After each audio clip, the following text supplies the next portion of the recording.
and welcome to the Detroit Association of Black Storytellers monthly fourth story hour of power.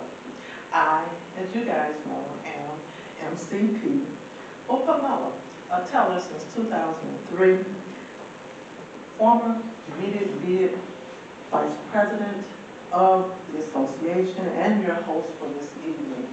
And again, I want to invite you all, if you have not, to subscribe so that you can receive your notification to join us right here every fourth Friday at 7 p.m. You know, I'm so blessed. Yeah. We're so blessed. And that's the theme for today, actually, is blessed. Family time and blessings. And of course, this evening, we have some blessed storytellers that's going to join us. And as you all know, they are sensational tellers. Yes, they are. And we're going to count our blessings. Again, it is the time of the month, which is the time of the year to count our blessings.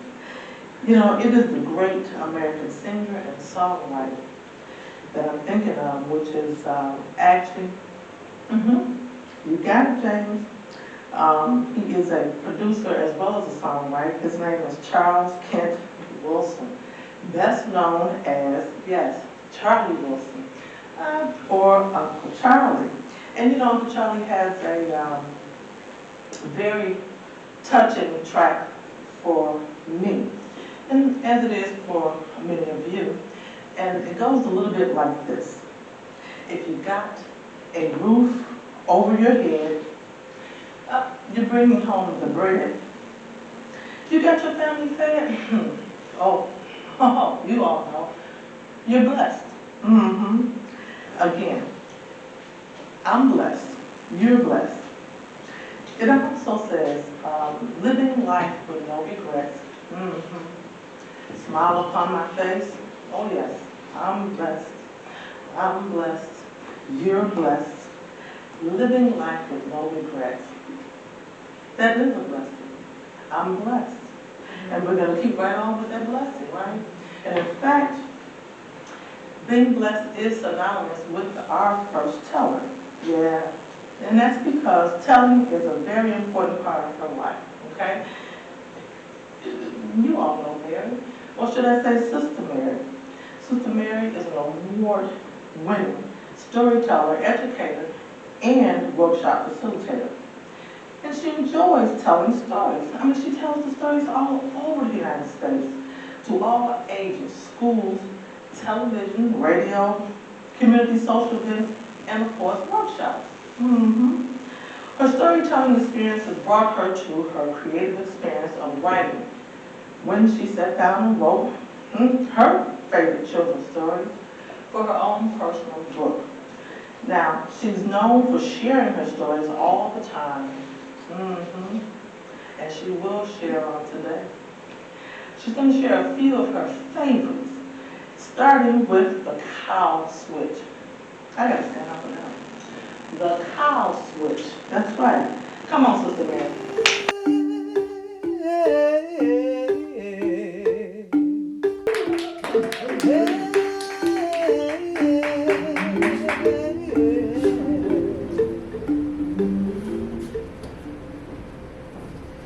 This story is about Ogaluso. Ogaluso lived in a village in Africa, and he was the father of 4 boys. He was a hunter, and he loved to go hunting. Yes, and then he took his boys hunting, and they enjoyed it so much. But this one day, Ogaluso was going to go hunting alone. They said, can we go, Father? The first son said, can I go? The second son said, can I go? Oh, Baba, let me go. The third son said. The fourth son said, can I go? And Ogaluso said, no, I will go alone. Oh, but boys, while I am away, I want you to take care of the house. I want you to take care of that garden out there. And I want you to milk that cow for your mother. And when your mama says something, you do exactly as she tells you. So Ogaluso started to walk. He walked. The boy stood at the window and just watched until he could not be seen anymore. Oh, we miss our Baba, really. I don't want to see her. They wanted to see their father. They kept on talking about him. But as days went on, Mama found she was having a baby. And so she said, I am having a baby. Oh, my husband is not here. So she became a little sad. Before she knew it, the baby was born. And then she says, oh, I wish Ogaluso was here. Days passed, weeks passed, months passed. Ogaluso did not return. The baby was born. The baby was crawling. Then the baby started to walk. And then the baby said, where is my Baba? Oh, said the brothers. Where is our father? Then they began to say, oh, I know. We will go and find him. So they went out. They got all the things they needed to hunt. So they went out and they began to hunt, looking for their father. One son said, let's go this way. The other son said, let's go this way. And the other son said, let's go straight and turn right. The other son said, let's just go this way. This is the way to go. So they decided to go with the fourth son. They decided to walk on. And they began to walk and walk and walk. And then one son said, I see some bones. There are some bones over there, all gathered up together. And there's our father's hunting gear. Oh, they said, and they started to run over, and they saw him. Oh, says the first son, I know, we will put the bones together. So he put the bones and made Ogaluso's body. And the second son said, well, I can put some sinew on top of the bones and skin. And that's what he did. He put the sinew and the skin and made the muscles. Yeah. He looked at what he had done. He was very proud. And then the third son said, I can put breath in his body. And before you know it, he was doing this, and Ogaluso's chest started to rise up, and he was blowing air. And the fourth son said, grabbed his father's hand, pulled him up. He looked around and said, hi. Oh, they stepped back and got scared because their father was talking. So then they said, we're going to go back to the village. And as they walked to the village, they were walking. And then all of a sudden, the village people saw them. Oh, Ogaluso is back. Ogaluso is back. Ogaluso is back. And Ogaluso was walking. He ran first to his mother, to their mother. Oh, Mama, he said, as he hugged her tight. Oh, and then he had a group hug with his boys. And it was this. They said, that's Pulo.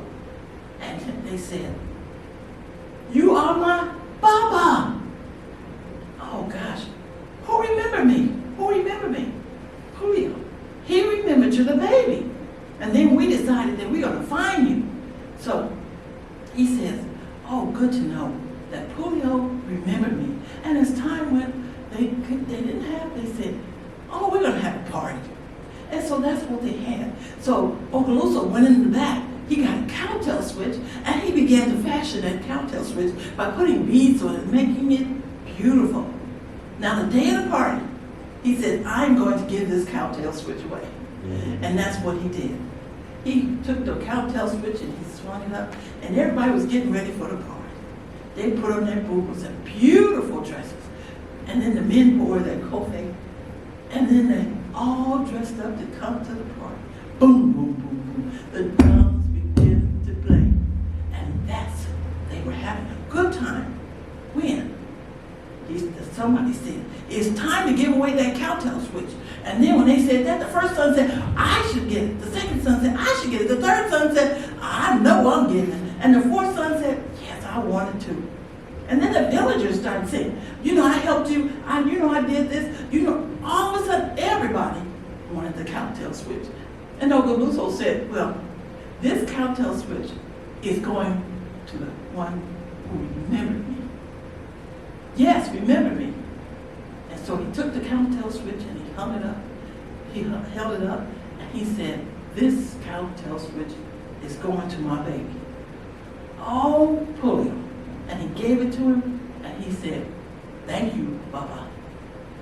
Now, that was a blessing that that baby got that cowtail switch. Now, as we go along, we know that November is National Native American Month. And as we think of a National Native American Month, we think about Native Americans. Well, you know, one day I was looking at my dad. I said, "Daddy, what's your background? I mean, where you come from?" And he said, "I don't want to talk right now." I said, "Dad, tell me something, tell me something." So I began to look at him. He had keen features, and he had small lips. And you know, my daddy looked like a Native American. So I remember studying in school when Thanksgiving time would come around and we talk about Plymouth Rock and how the Europeans had come over to this country and how they were having a difficult time planting. They didn't know how to plant the seed to make it grow.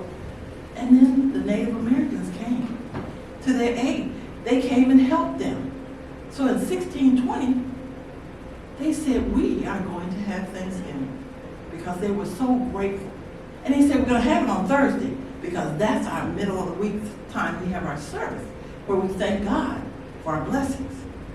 Okay, so that's what they did. So now we celebrate Thanksgiving because of that, being thankful. But then as they go along, the Native Americans was on the land. Europeans came over to this country and they began to come over and began to figure out how to plant crops and how to get the buffalo and how to take the skin and make the fur and all those kinds of things. The Native Americans were very nice to them, and then they decided they wanted it all. So here the Native Americans are, and here the Europeans are. Well, they complained and complained and complained about the Native Americans, so much so that Andrew Jackson, the President of the United States, said he signed a law called the Dawes Act, which is the Indian removal. And they decided in 1830 to remove the Native Americans and send them west past the Mississippi River. 10,000 Native Americans traveled over land with barely moccasins on their feet, with hardly anything to keep them warm in the dead of the winter. Of course, they died from starvation, of not enough clothes to wear, and disease as they traveled. And that was a sad time for the Native Americans as they went along. But as time passed, they kept traveling. But at night, they looked forward to the nighttime because they had a way that they would make these fires. And they would sit by the fire and wait for the story. And they would tell a story. It was a Native American story about a trickster like Anansi the Spider. You know about Anansi the Spider. He was a trickster. And Okoto was a trickster too.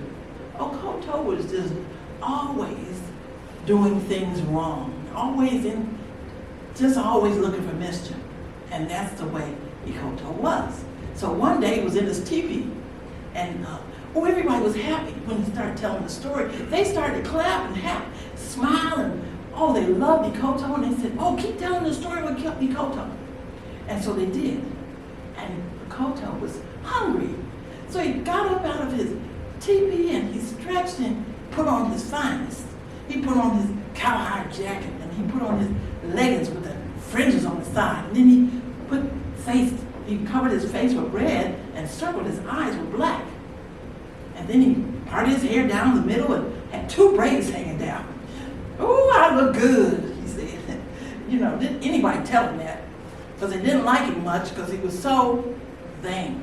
Talked about himself all the time, thought he looked good. He said, "I know that all the Shaws want me."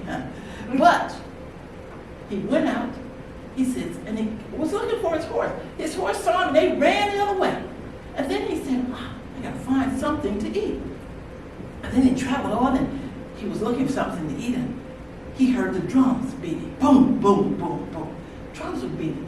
And so he went over and he said, "Let me put he opened his blanket up and he put some straw in there, tall straw that was growing. And he tied it up, put a stick in it, and put it over his shoulder. And he began to walk. Quack, quack, quack. He found some ducks. And the duck said, "What's in your bag?" And they were playing the drums, and they were playing the drums, and he said, "There are songs in my bag." And so he started singing. He said, "But if you want me to sing, you're going to have to close your eyes and do not open them. Because if you open your eyes will turn red, and it will have black circles around them." Quack, quack, quack, they said, and okay, we will close our eyes. So Ikoto just started to sing, and they played their drums, because they were dancing around a circle. They were playing their drums, and Ikoto was singing. And then as he sang and sang, he would take his stick and hit it on the ground. Boom, boom. And each time he would hit the ground, he would hit a duck, because the ducks were going to be his meal, he thought. Well, anyway, as time went on, one duck said, "Wait a minute, quack, quack, quack." And nobody answered. "Where's my friends?" he said. And then, all of a sudden, he opened his eyes.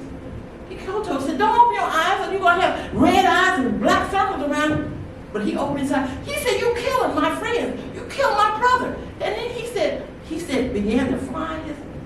The duck began to leave.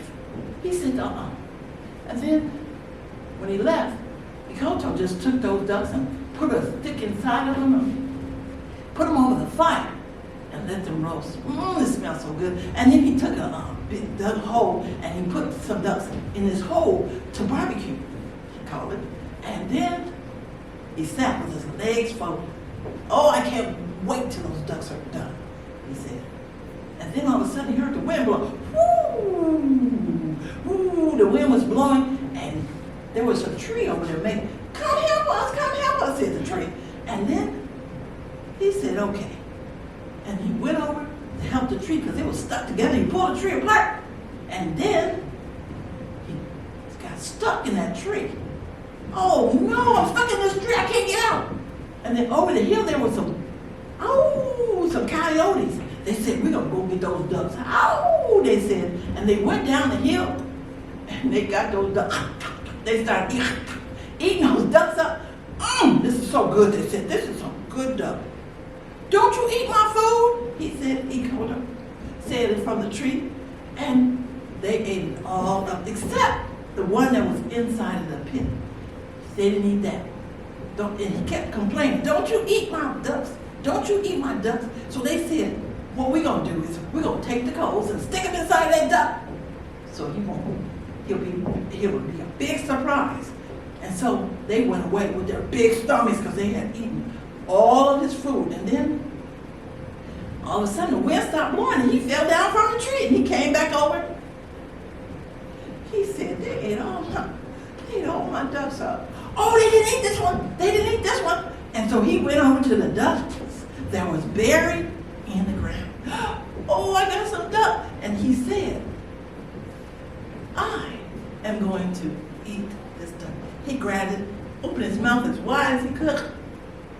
He bit it and, nasty. It was terrible.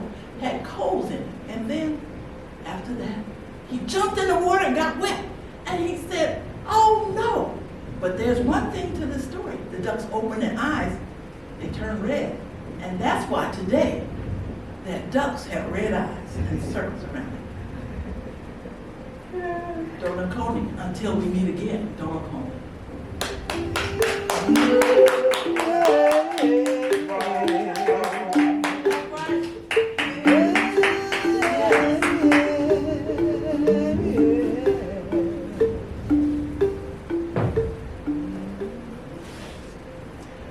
Well, you know what, Mary, Sister Mary, thank you so much. Matter of fact, Mary, come join me for a minute. Give her some encouragement.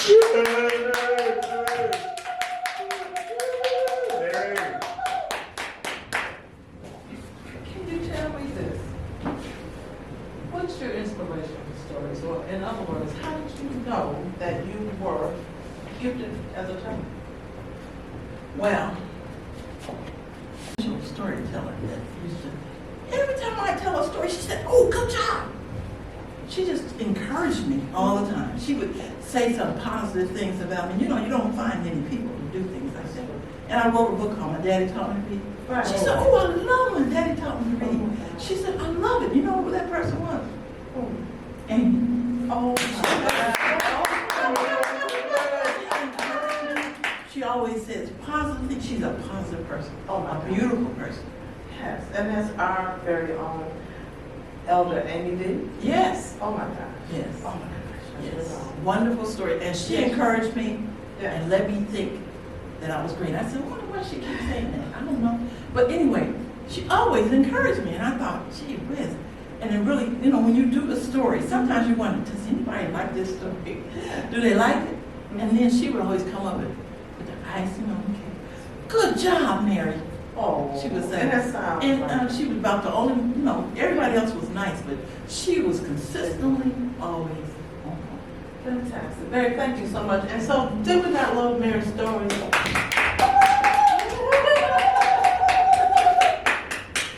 Thank you so much, Mary, for sharing once again.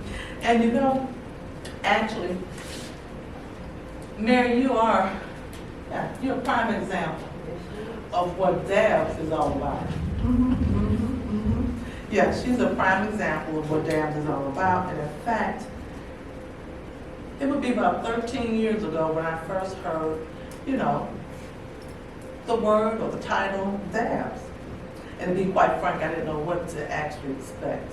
I didn't know. I thought maybe it's a dab or something, or, well, but I tell you what, after becoming a member of the Detroit Association of Black Storytellers, I soon learned that actually that's exactly what DABS mean. You know, DABS provides a little dab of stories here and a little dab of stories there. You know, one story at a time. And you know, that's probably what was behind the premise for our co-founders when they thought about having an association such as this. Yeah, our co-founders, they had a dream. And that would be Amy D. and Anita Timbers, yeah, together. They had something like this in mind, and they wanted to come forward with their thoughts. And in fact, essentially, they really had a dream. So they decided to charge forward, making sure to work hard, very diligently, sowing seeds. Can you see this? Can you see that? Talking to this person, talking to that. Just trying to make sure that they could see the reality of a dream. Well, let me do this. Two ladies came together, shared ideas of a dream. I just wish that you guys could see that dream with me as well, because I can see it vividly in my mind. And so I'll tell you what, let's do this. Let's take a Ray Charles trip. Let's go into our minds. Let's try to vividly imagine their dream. And so here we go. You guys know, let's close your eyes. Now, we're talking, if you could, just picture this. 1992, yeah. A time where a couple of ladies, you know, came together, as I said, they had a dream. But they dreamed about a place where people could come, everyday folks, poets, writers, teachers, lawyers, orators, arbitrators, I mean, you name it, different walks of life. They would come together to have a place where they could tell fun, entertaining, educational stories. They had a dream. They had a dream, again, for a place where everybody would know the name. A place where people could go, for everybody to know the name. Yes, everybody became aware of the name of DABS, but it took some time and some nurturing. It is a place where people come to salvage at one point in time, a wildering, you know, tradition of oral communication. Yeah, storytelling. You know, they wanted to design a place where we could come, if you so desired, to practice, to prepare. to provide, again, stories. They came up with a good mission, by the way, and the mission is to promote the ancient art of African storytelling in the traditional Black storytelling, using the knowledge and wisdom that's contributed from our ancestral stories. And that's a whole lot. We can kind of unpack it, but essentially what it means is stories are passed on from generation to generation as you're told to each of us. Pass them on. Well, they had that dream, and throughout all their trials and tribulations, voila, the foundation was made. They withstood the test of time, and on October the 31st, 1992, yes, under the leadership of our President Emeritus, yes, Elder Jackson, that's Amy Jackson that is, along with 18 dedicated charter members, that's right, of DABS, obtained the National Association charter status. Yes, come on now. And so as we open our eyes, let's look around and just behold. They were able to get it done one story at a time. And what a marvelous harvest this is, some 30 years later. Yes, DABS is going strong. And we're going strong right along with our fearless, if you will, 85-year-old leader. Yes. Oh, yeah. You don't believe me? Ha! Me too. All right, listen and watch this treat on this evening. 85 years old, or 85 years young, actually, Elder Amy Jackson, AKA Amy D, is the co-founder and president emeritus of Detroit Association of Black Storytellers. Yes, she is an accomplished singer, pianist, harpist. Her musical career led her to California, where she was the pianist for many famous restaurants. She went on to become one of the first background singers for the Ed Sullivan Show. Come on now. A Decca recording artist and former Broadway performer. She starred in The Golden Boy with Sammy Davis Jr. Now after that, she returned to Detroit. Amy D performed at the Tuckers Club, the London Chop House, and co-hosted the Channel 7 morning show with Bob Hines. Yes, she is a distinguished Toastmaster, and as a piano composer and a lifelong musician, she now serves as a current volunteer at the Allegra Village. Once again, her talents abound around her at the Allegra Village, where in 2021 she coordinated the African Performing Arts program, serves as a pianist, and sings at special events. OMG, okay? I am so extremely honored. Yes, I am. Listen with me. What Elder Amy D has to say as she presents a story of truth titled, Every Goodbye Ain't Gone. Amy D.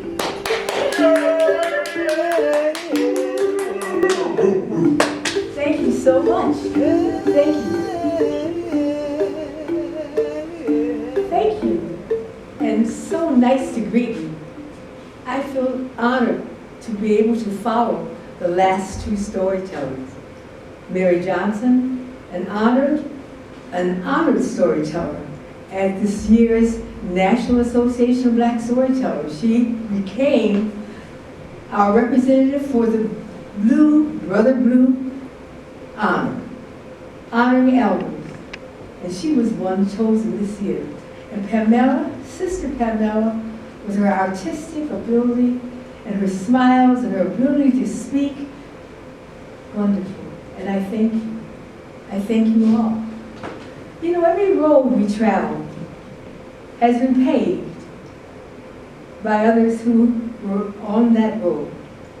And they give it to us. A lot of times we don't think about it. We really don't. We think, well, Maybe I did this and I went to school and I did these things, but all the pleasure goes to those who came before us, who came before us. And that's why I call this story, Every Goodbye Ain't Gone.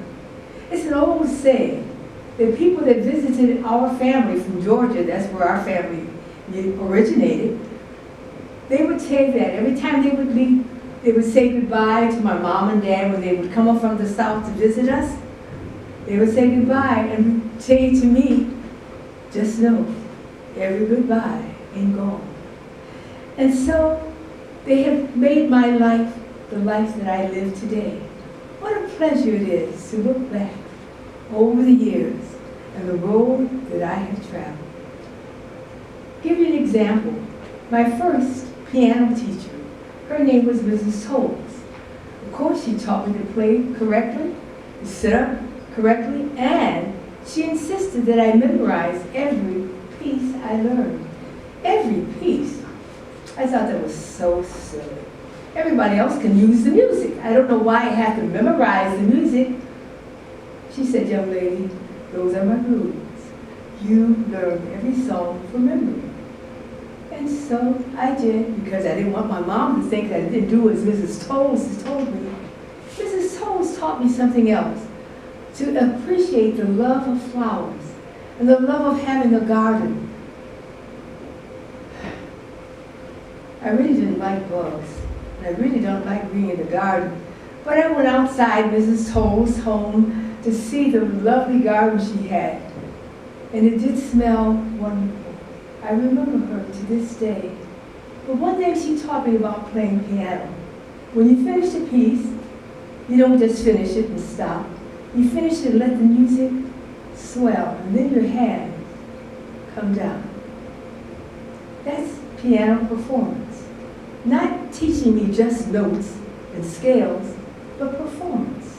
When you get up, you bow graciously wherever you are, but always let that music travel before you get off that piano stool. Mrs. Tolles is gone. I had to say goodbye to her years ago.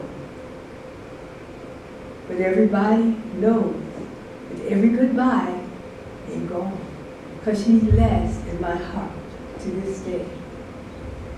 Another person that helped me along the way as I look back was a gentleman by the name of Mr. Gardner. He was not that much older than me, but about 10 years older than me. And he was in Detroit when I was playing piano. And he said, you know, if you ever come to New York, come on and look us up. You know, a lot of people said that. I looked up a lot of people, maybe 10 or 12. And I called each one and they said, have a great time in New York. But no one said, come over. And I got to Mr. Gardner's name. I said, I don't know why I should call this. I'll just call him anyway. Everybody else hasn't invited me over. As soon as I said, hi, this is Amy Stephen Gardner. He said, Amy from Detroit, come on over. And so I got to go to his home. And they were a Jewish family, very active Jewish family. When I say active, active in their synagogue. They even had a son that became a rabbi. And so he said, let me show you around New York. He showed me around New York, and I auditioned for a job and got it. Every job I auditioned for, I got it. But that's because Mrs. Tolles had prepared me to memorize every song I learned. So I didn't have to take bags of music with me. If I knew the song, I could play it. And if you hummed it, I could play the right chords. So he said, Amy, what do you do when you are playing at the club? I said, oh, I go on the trains. I'm trying to learn how the trains move and which ones I should take and which buses. He said, what do you do that for? I said, well, I like to hear the people talk.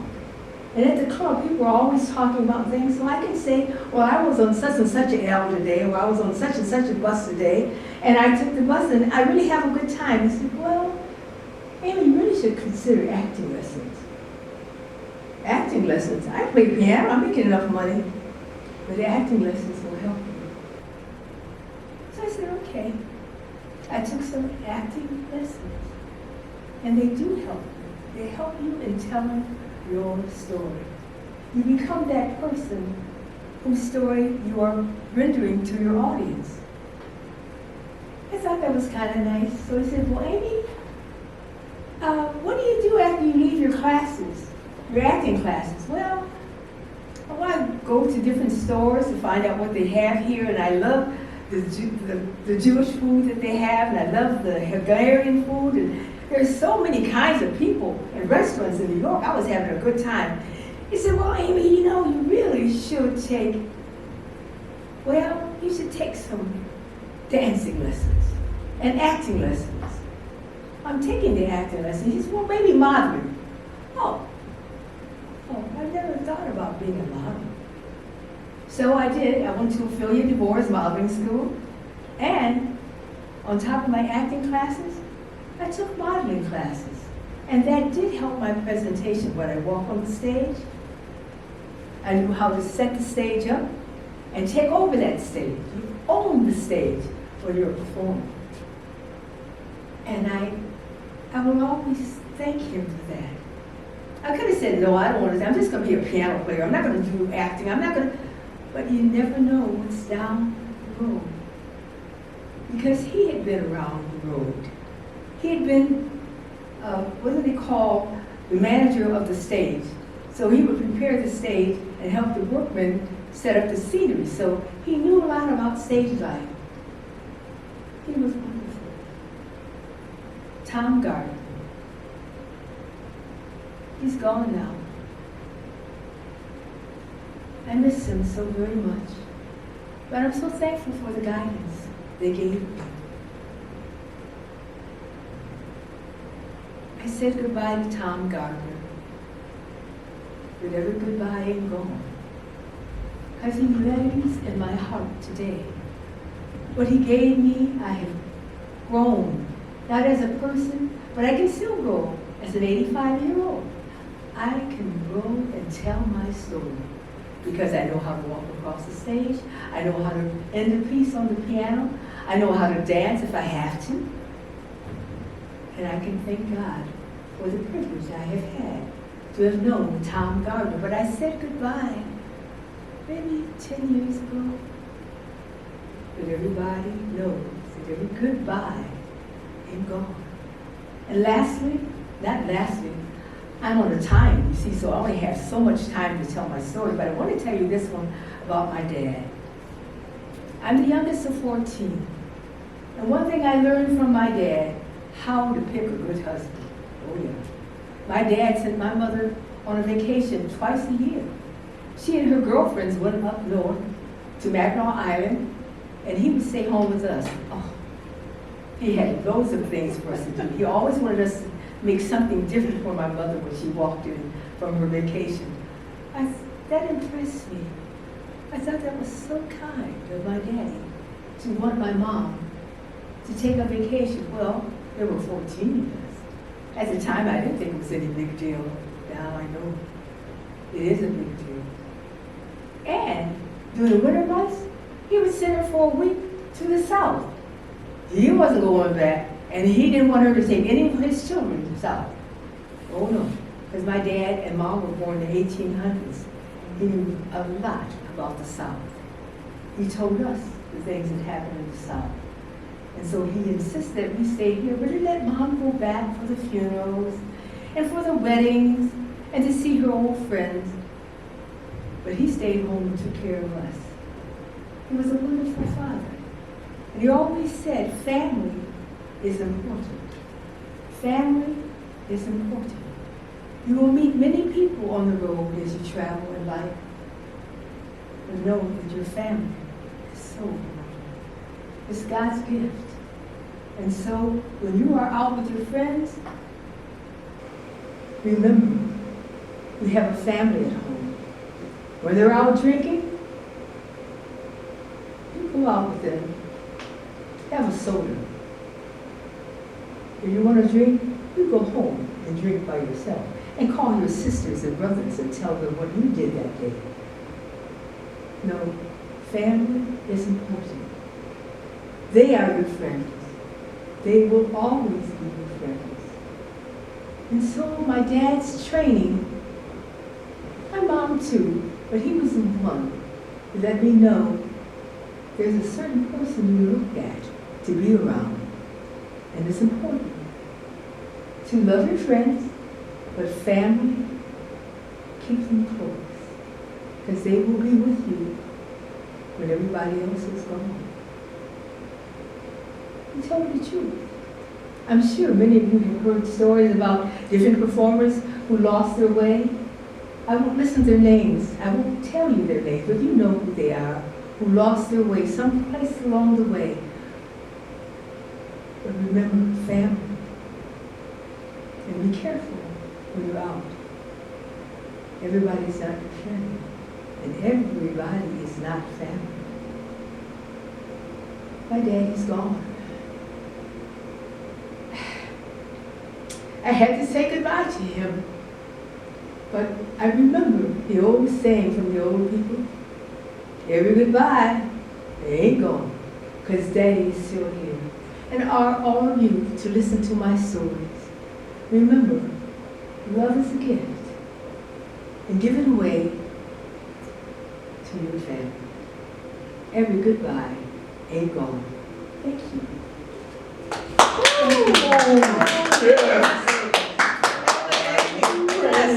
Yes, Elder Amy. Okay, and Elder Amy, if you could be so kind. Yes, both you and Mary, could you come up? Will we please? go back? Yes. Oh. Oh my gosh. I'd love to be on stage. I love it, natural. And oh my gosh, family. Come on, Mary. Yes. Oh, yes. Absolutely. We're all Our family. star at National Association of Black Storytellers, she was there and got the Brother Blue Award. We're so proud. We are very proud, and we thank you for being the backbone that you always are for each and every one of us. Thank you. Yes, and we so thank you. And so we want to just make sure that we say cheers to another 30 years Yes. for that. Yes. That's right. Absolutely. Absolutely. Every goodbye ain't gone. Every goodbye ain't gone. Yes. So we'll give some love, our sensational storytellers for this evening. Thank you so much. Now, did I not tell you right? Was that not a treat on tonight? Yes, yes, yes, yes. You know, seeing is truly believing. And I really enjoyed what I saw. Every goodbye ain't gone. Thank you so much, again, Elder. Appreciate you. Well, folks, that concludes our program on today. Now, and I always say this, and I'm going to say it again. I want to thank once again our sensational tellers. We cannot thank them enough. Both Sister Mary. Oh, yes. Yes, yes, yes. Our national. Thank you so much for representation. And of course, Elder, we thank you once again. Now, we want to also thank the behind-the-scenes crews. You guys do a splendid job each and every month. We want to thank you guys. Let's thank you guys for all the hard work you put in to make the program to be what it is. We want to also give thanks to the Hannah House for allowing us to present here in what they call the, Black Box Theater. And they're located right here at 4750 Woodward Avenue in Detroit, Michigan. Okay. Now, I really would be remiss if I did not thank each of you for tuning in on today. And if you have enjoyed our stories, I'm certainly hope that you have, please, not only to keep us in your prayers, but if you could also give your support, go to our PayPal page and donate, or you can become a member. Just go to the website. It's DetroitStorytellers.com. Sign up. Come on. You can also view our past events and our former. You can also see what's out there. We got a lot of things coming up for next month and the months to come. And again, if you want to add a little dab of fun, entertainment, stories to your event, or DetroitStorytellers.com, or you can contact us at 313-442-DABS. That's 313-442-DABS. Request our services, storytellers, speakers, workshop hosts, MC, whatever you need. We have something that can accommodate all the themes and all the ages. Just remember, a little dabs of doing. Okay, and so again, I want to thank you so much for allowing me to be the host on this evening. I am Pamela Patelli, immediate former vice president and host for season 3. Have a wonderful Thanksgiving. Giving thanks to God and thanks to your family for the gathering. Good night, and most certainly, God bless.